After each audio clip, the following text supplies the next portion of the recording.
चलो, आज का टॉपिक होगा हमारा वाक्य। क्या होता है?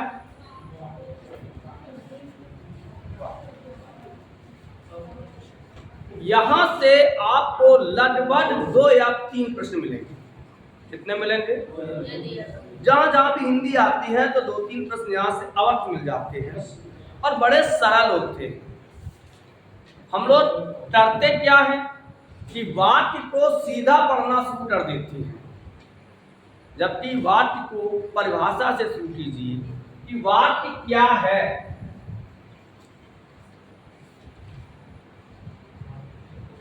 क्या है का मतलब यहाँ परिभाषा है, नहीं आप कहाँ लगा कि वाक्य भी एक शब्द है। बात सही है, वाक्य एक शब्द है, लेकिन इसकी परिभाषा क्या है?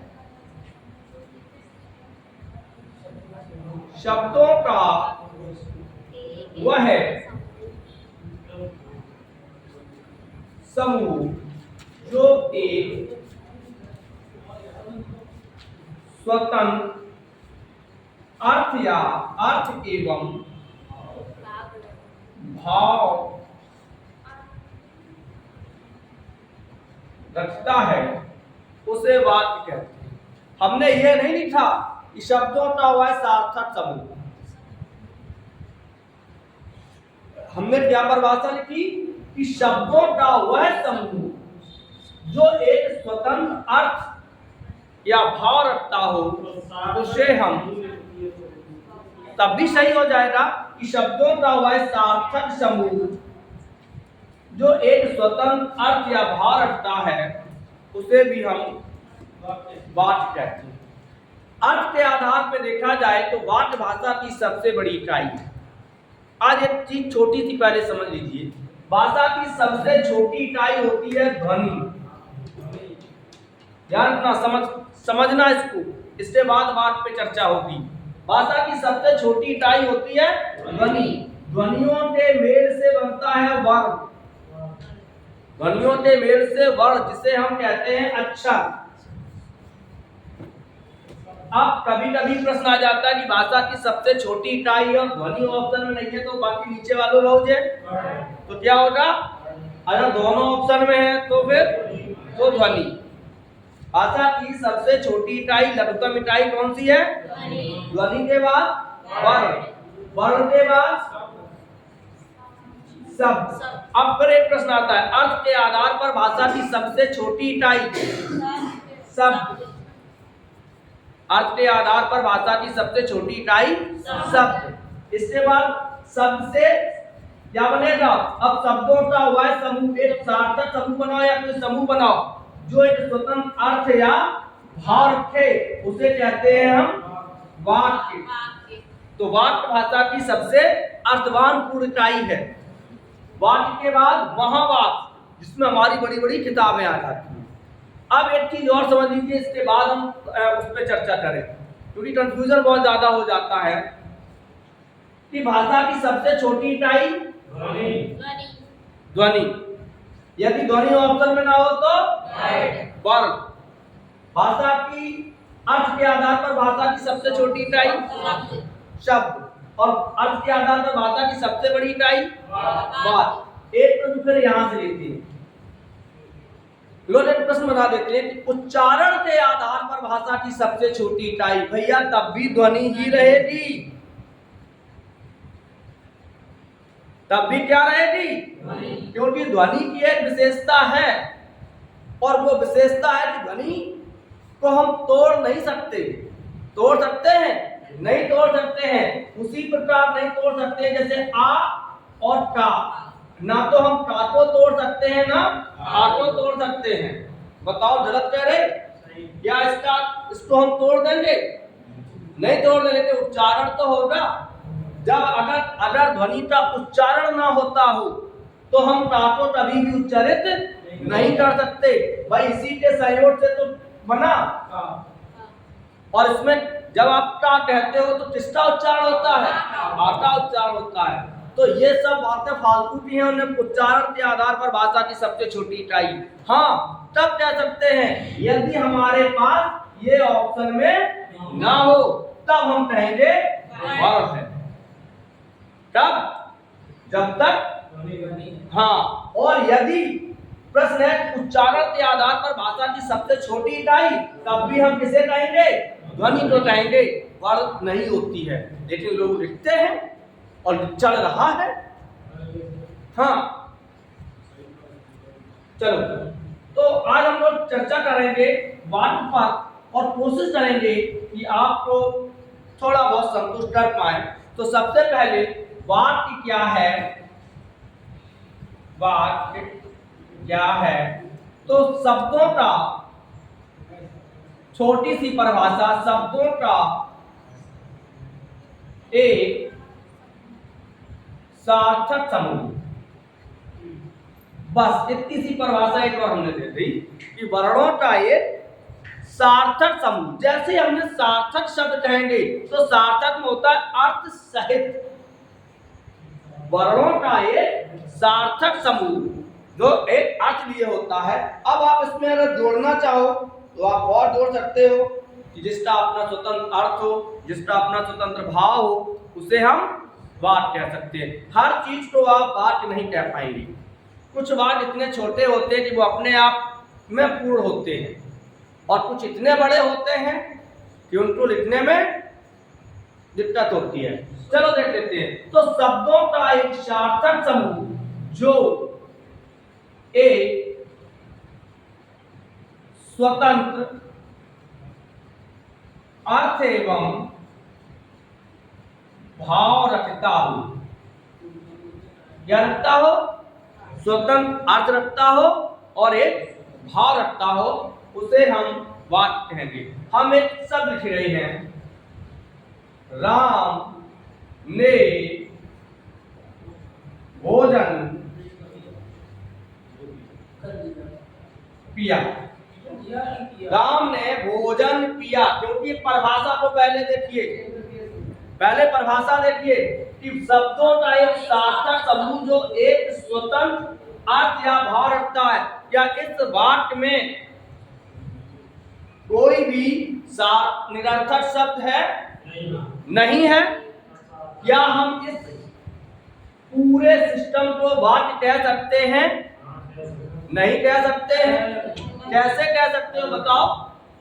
आप दरवाजे के बाहर से आए और ये लिखा राम पिया ने भोजन, या राम ने भोजन पिया, व्यवस्थित नहीं है ना, क्योंकि ये व्यवस्थित नहीं है। तो इसको व्यवस्थित करने के लिए कुछ नियम होते हैं। चलो उन नियमों पे चर्चा करते हैं, और वही नियम यदि आपने जान लिए तो आप जो वाक्य शुद्धिकरण आता है वो बहुत उस तक सही हो जाता है। तो सबसे पहले वाक्य का पहला जो गुण होता है वो होता है सार्थकता। वाक्य का पहला गुण क्या होगा? सार्थकता। यानी वाक्य कैसा होना चाहिए? सार्थक होना चाहिए, अपूर्ण अर्थ नहीं। क्योंकि वाक्य ने यदि अपूर्ण अर्थ दे दिया तो वो वाक्य नहीं होगा। जैसे हमने कहा जाओगे, अब संशय की स्थिति उत्पन्न हो गई, भैया कहाँ जे क्या है? वह जाएगा, क्या आप जाओगे? प्रश्न हो जाए। तो सबसे पहले वाक्य में क्या होना चाहिए? वाक्य की जो पहली इकाई है वो है सार्थकता। कि अब किताब में परिभाषा तो होगी कि वाक्य में सभी सार्थक शब्दों का प्रयोग करें। चलो मैं वाक्य में सभी सार्थक शब्दों का प्रयोग करते हैं। राम ने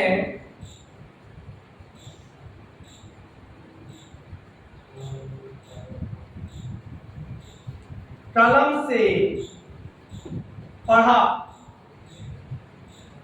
राम ने कलम से पढ़ा। क्या ये सार्थक है? कोई भी वाक्य शब्द इसमें ऐसा नहीं है जो सार्थक ना हो। सार्थक है, लेकिन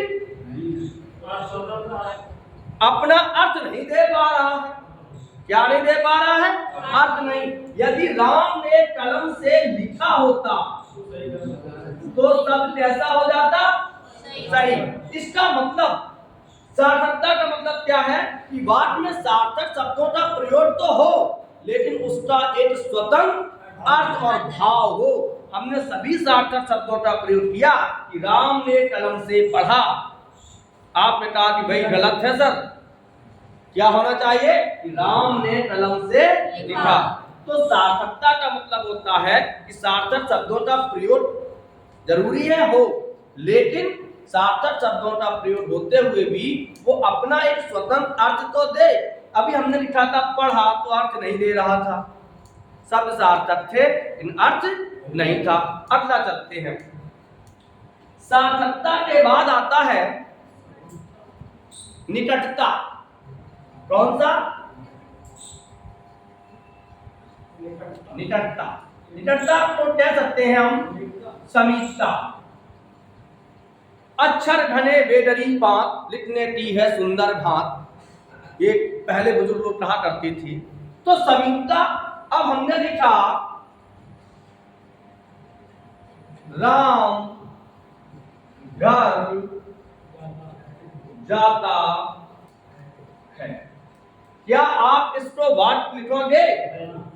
इसको हम वाक्य नहीं कह सकते, क्योंकि इसमें किसकी कमी देखिए, सभी सार्थक शब्दों का प्रयोग है, लेकिन क्या नहीं है, इसको होना चाहिए था राम घर जाता है। तो दूसरा गुण क्या है वाक्य का? निकटता। पहला गुण क्या है? सार्थकता। दूसरा है निकटता। तीसरा देख लेते हैं पदक्रम। यहां से बहुत ज्यादा समझना है आपको। तीसरा है हमारा पदक्रम। अच्छा, पदक्रम किसे कहते हैं? जैसे हमने एक बात आज हमसे कहा गया कि भाई टंकी भर गई, समर बंद कर दो। तो हमने लड़के से कहा, हमने बेटा टंकी बंद कर दो, समर भर गई। जैसे हम आपके यहाँ पहुंचे, भाई गुरुजी आए और आपने तुरंत कहा है गुरुजी को उबाल के चाय बनाओ, या गुरुजी को गर्म करके चाय बनाओ। तो बात सही है कि पहले गुरुजी को गर्म कर लो फिर चाय बनाओ। तो देखिए पदक्रम का मतलब क्या होता है? मित्रों को काट कर सेब खिलाओ। मित्रों को काट कर, जैसे कोई मित्र पहुंचे पहले आप उसको काटिए और फिर सेब खिलाइए। जैसे कभी कभी क्या होता है कि आलू भूनते हैं हम लोग खेत पे। अब कोई तुम्हारा मित्र पूछा, मान चलो हम ही पहुंच गए, भाई साहब आए, भाई साहब को भून से आलू खपाओ। अब भाई साहब को कहां से भून दो? भाई साहब भून तो आलू नहीं खाएंगे। तो क्या है कि उसका पदक्रम बदल जाता है। हमें ये कहना चाहिए था कि सेब काट कर मित्रों को खिलाओ। मैं लिखे दे रहा हूं, सेब काट कर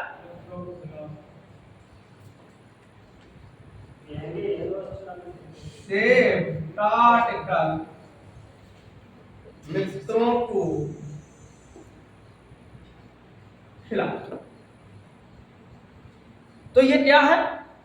उसने अंडे से हाथ तोड़े। उसने हाथ से अंडे तोड़े। तो तीसरी विशेषता क्या होना चाहिए? पदक्रम। चौथी विशेषता देख लेते हैं। चौथी विशेषता क्या होगी? चौथी विशेषता होगी हमारी योग्यता। कौन सी होगी?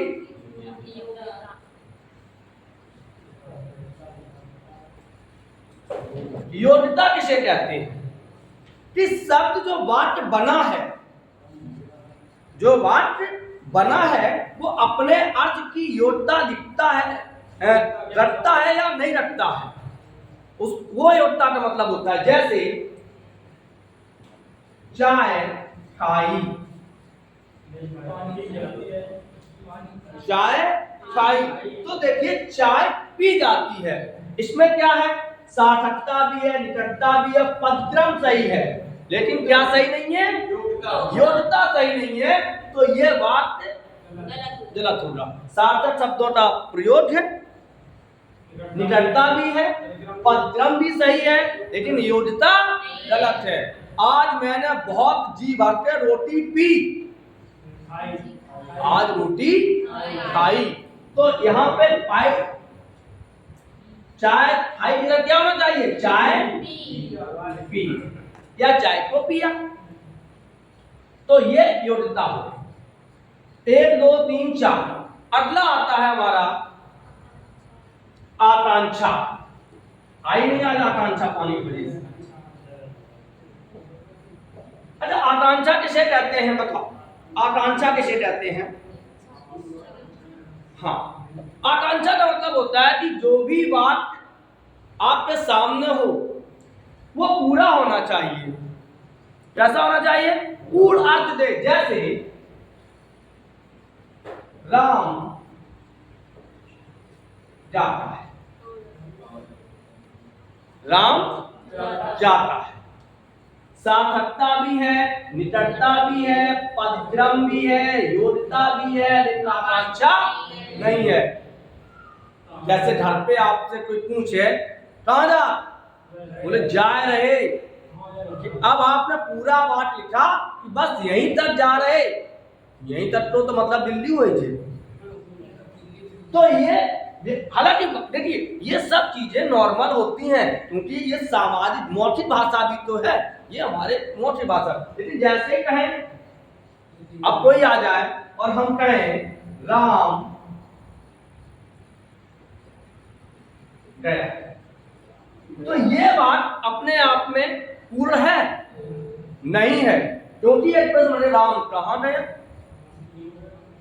जैसे घर से आपसे है कि कोई आया है, भैया जल्दी आ जाओ, कोई आया है, तो तमाम प्रकार के मन में पता नहीं क्यों आओ कैसे आए। और उसने कहा कि भैया श्याम आया है, राम घर जाता है, राम बाजार जाता है, राम घर गया, राम बाजार गया। तो बात कैसा हो जाएगा? अपनी योग्यता पे सॉरी आकांक्षा पर पूर्ण हो जाएगा। फिर आता है अन्वय। कौन सा लास्ट है आपका?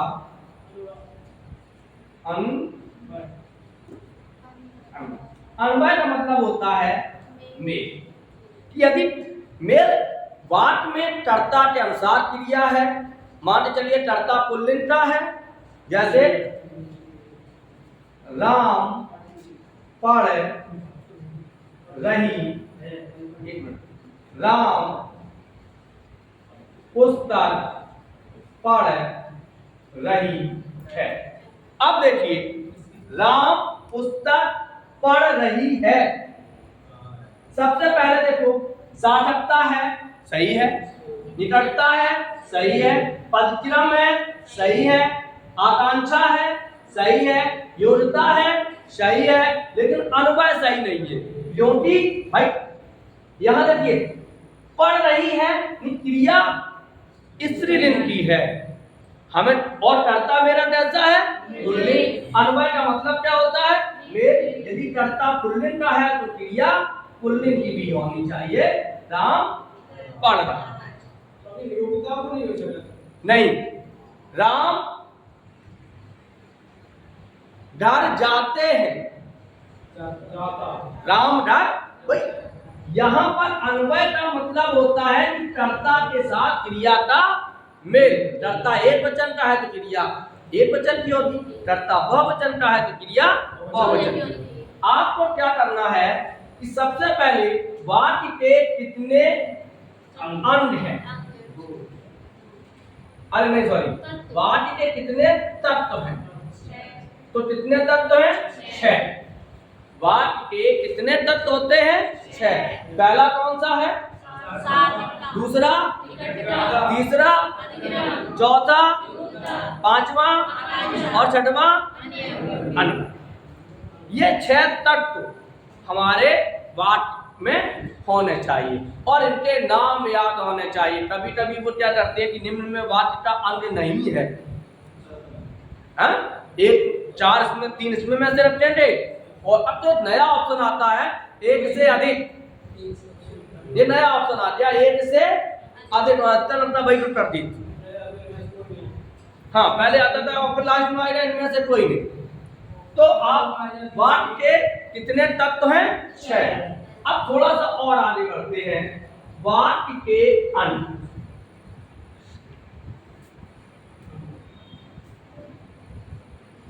वाक्य के अंत। अच्छा, वाक्य के कितने अंत होते हैं? तो 2। अब एक चीज और बता दूं, तब आगे बढ़े। तट और अंत में क्या अंतर है? भाई हर चीज तो क्लियर होना चाहिए कि तट किसे कहते हैं और अंत किसे कहते हैं। इसके लिए बहुत सरल चीज बता दे। तुलसीदास जी ने रामचरितमानस में एक दोहा लिखा, दोहा हो या चौपाई हो, वैसे चौपाई है। चित जल पावत गगन समीरा, पंच तत्व मिल बना शरीरा। चित जल पावत गगन समीरा। चित माने पृथ्वी, जल पानी, चित जल पावक अग्नि, गगन माने आकाश, समीर माने हम। ये 5 तत्व से मिलकर शरीर बना है। अब तुम बताओ, जब में आग कहाँ है, जब में पानी कहाँ है, जब में पृथ्वी कहाँ है, जब में आकाश कहाँ है? नहीं बताएगा। और हम पूछे हाथ कहाँ है, उंगली कहाँ है, नाखून कहाँ है, नाक कहाँ है, बता दियो। बस इतने ही अंग है कि बात। एक चीज और बता दें, हमने एक दिन बताया था कि संज्ञा और संज्ञा, ये चीजें बहुत ध्यान रखना है कि अंग अवयव होते हैं। क्या होते हैं? अवयव। अवयव का मतलब होता है भाग। हमने जैसे कोई बात बनाया, राधा पुस्तक पढ़ रहा है, राधा पुस्तक पढ़ रहा है। बात सही है? नहीं है? बात सही है? नहीं है। क्यों नहीं है? क्योंकि बस यही कमी है, एक तत्व की कमी है। और वो तत्व कौन सा है? अन्वय की कमी है कि राधा पुस्तक पढ़ रही। अब बात पूरा है। अगर हम कह दें राधा पढ़ रही है, किस तत्व की कमी हो गई? क्या पढ़ रही है? किसकी कमी हो गई? अब पता नहीं क्या पढ़ रही है, योग्यता की कमी हो गई। अब हमने दिया, चलो राधा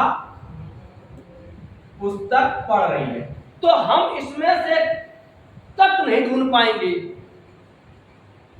ढूंढ लेंगे, क्योंकि इन तत्वों से मिलकर ही वाक्य का निर्माण हुआ। और इसमें कितने तत्व हैं? 6 तत्वों से मिलकर ये बात बना, राधा पुस्तक पढ़ रही है। और इसमें अगर पूछा जाए कि वाक्य के अंग कौन से हैं, तो वाक्य के अंग भैया होते हैं 2। उस पर थोड़ी सी चर्चा हो जाए जरा देर सी, तब तक आप इस सर आ जाएंगे और ये सर चलेंगे। सर चला, एक सर आया, दूसरा सर चला।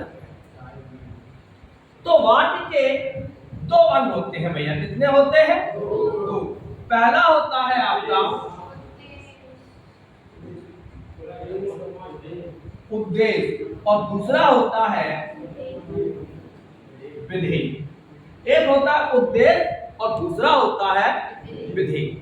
उद्देश्य किसे कहते हैं और विधेय किसे कहते हैं, पहले इस पे चर्चा हो। उद्देश्य किसे कहते हैं और विधेय किसे कहते हैं, पहले इस पे थोड़ी सी चर्चा हो जाए, फिर बात करते हैं। सबसे पहले बात लिखते हैं, राम पुस्तक पढ़ता है, राम पुस्तक पढ़ता है। अब सबसे पहले आप उद्देश्य को ढूंढें। उद्देश्य क्या है? उद्देश्य का मतलब होता है कि जिसके विषय में बात कही जाती है, जिसके विषय में बात कही जा रही हो। अब यहां किसके विषय में बात कही जा रही है? राम। अब थोड़ी देर के लिए हम राम पे चर्चा करते हैं। राम क्या है? चरता है। बिल्कुल सही उत्तर आया पहला। राम क्या है? चरता है। चरता किसे कहते हैं? जो तार करे। चरता होता कहां है? चरता शब्द को हम कहां ढूंढेंगे? कारक में ढूंढेंगे। किसमें ढूंढेंगे? जाके संज्ञा में ढूंढेंगे नहीं ढूंढेंगे, कहाँ ढूंढेंगे? कारक में। और हम पढ़ क्या रहे? वाट में हम कर्ता को नहीं ढूंढ। तब बात बनेगी कि राम पुस्तक पढ़ता है वाट में या रेखांकित वाट में, राम में कारक है, तब कर्ता कारक लिखो भी। वैसे ही जैसे आप अभी घर हो तो ता हो, किसी के भतीजे हो, किसी के पुत्र हो, यही है, किसी के मामा हो, ब्याह हो गए, जीजा हो गए, बहन को ब्याह हो गए, सारे हो गए, हो तो तुम्हें। अब तुम पहुंच जाओ ससुराल और फिर मन जाता हो कि कोई हमसे जी जाता है, चाचा का है भैया, काय क्या चाचा, मन में मौसा ऐसे कर, फूफा ऐसे कर, चाचा तो नहीं थे। अब तुम पहुंच जाओ बहन के यहाँ और फिर जाता हो कोई हमसे जी जाता है तो पिटियो, मन तो हो, मन मामा हो अथवा साले हो।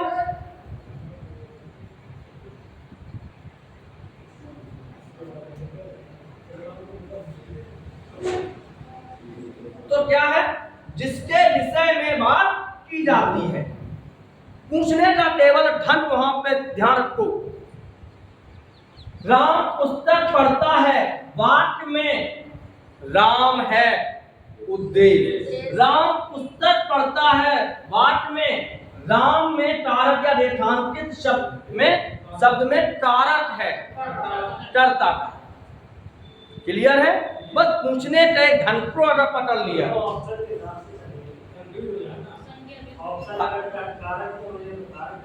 सुनो एक चीज ध्यान रखना कि जब उद्देश्य पूछा जाएगा तो वहां पे अगर पूछा जाएगा राम पुस्तक पढ़ता है, वाक्य में राम है और उन्होंने कर्ता भी ऑप्शन देगा और उद्देश्य भी ऑप्शन देगा, तो आप समझ लेना यदि उद्देश्य है तो वाक्य के अंत पूछे गए हैं। क्या पूछे गए? वाक्य के अंत। और यदि उद्देश्य ऑप्शन में नहीं है तो समझ लेना केवल और केवल कारक। भाई नहीं देंगे वो, ध्यान रखिए। अगर देंगे फिर एक बात समझ लीजिए कि राम पुस्तक पढ़ता है, वाक्य में रेखांकित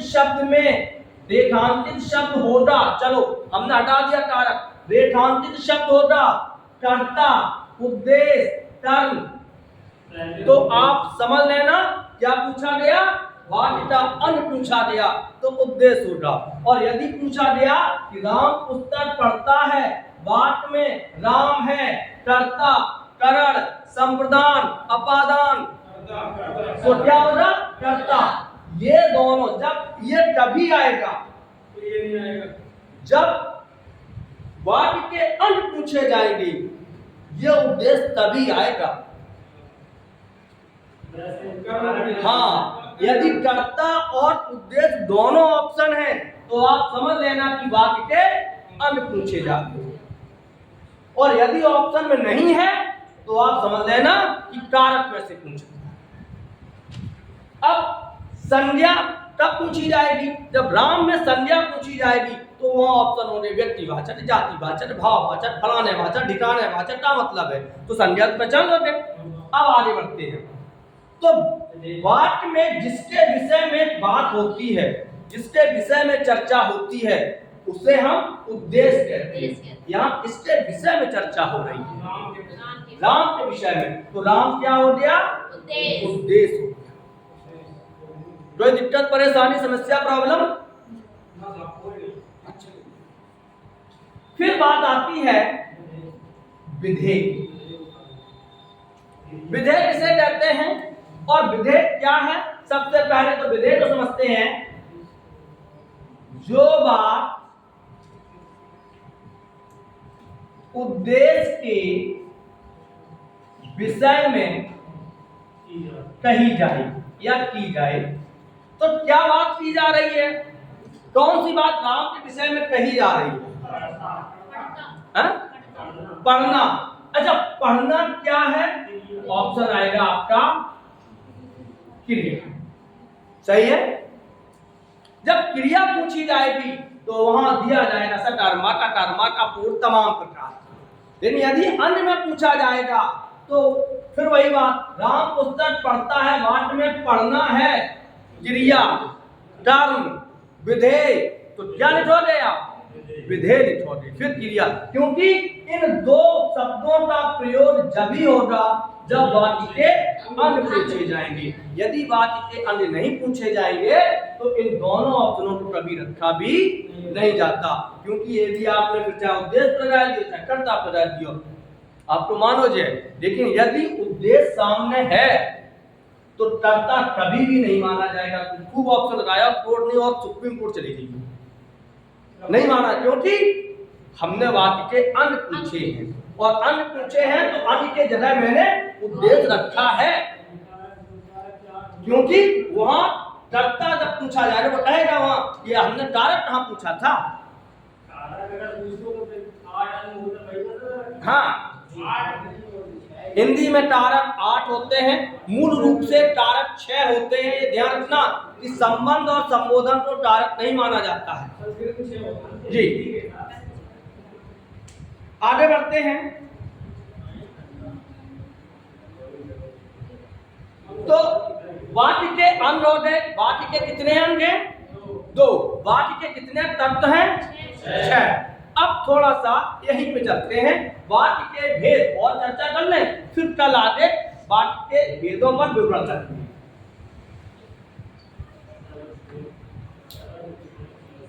चलो, वाक्य के कितने भेद होते हैं? वाक्य के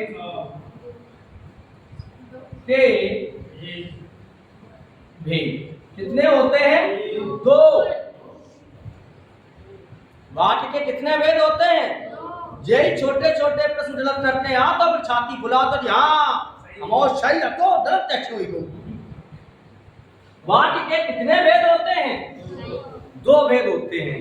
पहला होता है रचना के आधार पर, रचना के आधार पर। दूसरा होता है अर्थ के आधार पर। एक चीज हमेशा ध्यान समझो, हमारा एक सिस्टम है, more study more confusion, no study no confusion. ज्यादा पढ़ जाओ ज्यादा भ्रमित रहो। और हम देखते रहते हैं कि आज का लड़का इतना भ्रमित है, और वो भ्रमित क्यों है? मैं बता दूं कि उसने एक किताब पढ़ी और उसने एक चीज पढ़ ली या जो चीज नहीं जान पड़ रही, जान लोगों से पूछिए, उसके आगे वो नहीं पढ़ता है। भाई बड़ी किताबों में एक नियम होता है, और हिंदी में तो एक नियम है कि एक टॉपिक दूसरे टॉपिक से जुड़ा हुआ है। मान के चलो कि संज्ञा नियम है, और संज्ञा के बाद हम बाच और बाट और फलाने ठिकाने उद्देश्य निपात सब इससे निपटते हैं, संज्ञा से। अब कोई चीज पूछी रही तो पहले उसको पूरा समझो। इसी प्रकार हमारे प्रश्न गलत होते हैं कि हम उस चीज को पूरा नहीं समझ पाते हैं। तो वाक्य के कितने भेद हैं? 2। अब एक हो गया रचना के आधार पे, दूसरा हो गया अर्थ के आधार पे। रचना के आधार पे पूछा जाए तो 3, तो भैया बार बार कह रहे थे 3 है, तुमने लिख दो 3। हाँ, बजाओ बीन, अब तो बीन बंद हो गई, तो कंफ्यूजन दूर कीजिए। पहले बीन चलती थी, अब बीन में आदमी जब ऐसे ऐसे लहरा रहता तो लोट जाते, एक रुमाल तो एक नाचतू। तो वाक्य के कितने अंग हैं? वाक्य के कितने अंग हैं? 2। कौन कौन से? उद्देश्य और विधेय। वाक्य के कितने तत्व हैं? 6। और वाक्य के कितने भेद हैं? 2। अब आता है रचना के आधार पर वाक्य कितने भेद हैं? 3। पहला है आपका सरल वाक्य, सरल वाक्य, इसे कह सकते हैं हम साधारण वाक्य, जिसे अंग्रेजी में कहते हैं सिंपल सेंटेंस। सोचा भैया अंग्रेजी नहीं आती है हमें, आई डोंट नो इंग्लिश, हाँ मुझे नहीं आती है। हाँ। अब आगे बढ़ते हैं, सरल वाक्य। दूसरा आता है संयुक्तवाचक, और तीसरा आता है मिश्र या मिश्रवाचक लिखी दी रही है, तो ज्यादा स्याही खर्च कर रहे मिश्रित लिखत पे सुन ले मिश्रितवाचक। तो रचना के आधार पर वाक्य के भेद हैं सरल या साधारण, संयुक्त और मिश्रित। अब आता है अर्थ के आधार पर वाक्य के कितने भेद हैं, तो ये है हमारे 8। इन सब पे चर्चा होगी कल जब हम आपको पढ़ाएंगे रचना के आधार पर वाक्य और अर्थ के आधार पे। अभी तो हमने तर्क, अंत और भेद पढ़े हैं। तो 8 कौन कौन से होते हैं, जो सुन ले भाई थोड़ा। पहला कौन सा होता है, विधिवाचक। विधिवाचक वाक्य जाके भैया तमाम नाम हैं, विधानवाचक वाक्य, विधान अर्थक वाक्य, सामान्य कथनात्मक वाक्य, और हमने सीधो दे दो आपको विधि वाक्य। यानी जहां में बात बिल्कुल साधारण तरीके से, राम जाता है, पानी बरसता है, वह खाता है, पीता है, कोई मतलब विधि वाक्य। विधि वाक्य पहला कौन सा है, विधि वाक्य। दूसरा कौन सा, निषेधवाचक। जरूर इन्हें याद है का निषेध ऐसे हो जाता, निषेधवाचक। निषेध माने मना करना। ध्यान से ये इनके नाम याद कर लेना, पूछ सकते हैं वो। तो निषेधवाचक हो गया। तीसरा कौन सा है, आज्ञावाचक वाक्य। जाओ, बैठो, खाओ, ये क्या है, आज्ञावाचक। चौथा कौन सा है, इच्छावाचक। अरे वाह, आज हम रसगुल्ला खाना चाहिए, इच्छावाचक वाह। पांचवा बोलो, प्रश्नवाचक। ये भगवान,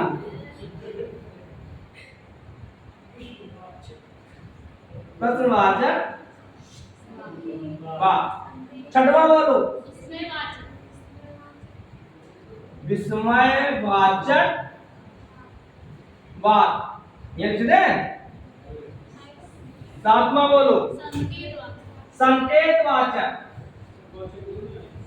हाँ, संकेतवाचक। संदेहवाचक। आठवां कौन सा है,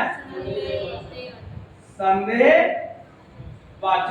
अब देखिए रचना के आधार पर वाक्य कितने भेद, 3। अर्थ के आधार पर वाक्य कितने भेद, वाक्य के कितने भेद, वाक्य के अंग, वाक्य के अंग 2, वाक्य के तत्व, विधेय किसे कहते हैं, जिसके विषय में, विधेय किसे कहते हैं,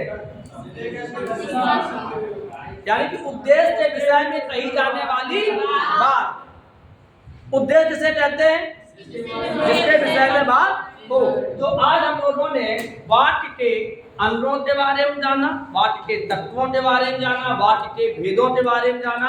कल हम लोग पढ़ेंगे कि रचना के आधार पर वाक्य के भेद और अर्थ के आधार पर वाक्य के भेदों का विवरण। एक बार अर्थ के आधार पर वाक्य कितने भेद है, 8। कौन कौन से, विधिवाचक, निषेधवाचक, आज्ञावाचक, इच्छावाचक, प्रश्नवाचक, विस्मयवाचक, संकेतवाचक और संदेहवाचक। रचना के आधार पे 3, सरल, संयुक्त और मिश्रित वाक्य। आज के लिए इतना ही। राधे राधे।